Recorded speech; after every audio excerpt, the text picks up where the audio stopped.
الف اللہ کی ذات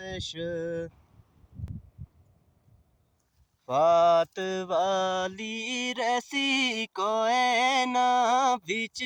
جہان میاں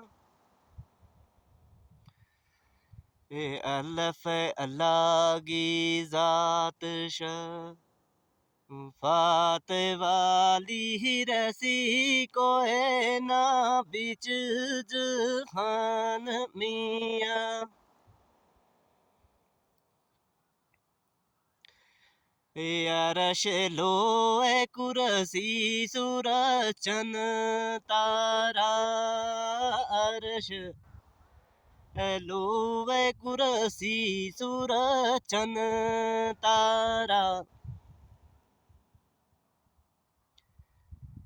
فانی ہووے گو زمیں آسمان میاں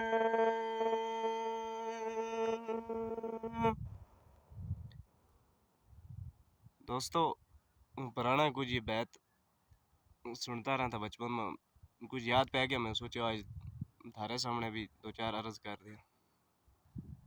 اے باغاں دے بچ اے بولے بولے دے کسیاں دے بچ پانی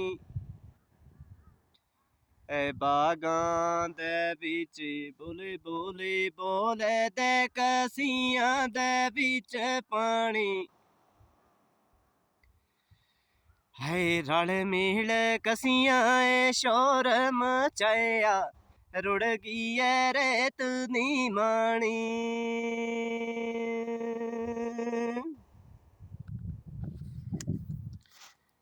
ریت نی مانی دا ستھرا ڈایا سرانے او ڈائیاں اے گٹیاں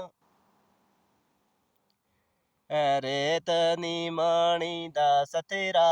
ڈایا سرانے ڈائیاں اے گٹیاں اے قبر دے مانی آواز کریں دے آ میرے آمی زبان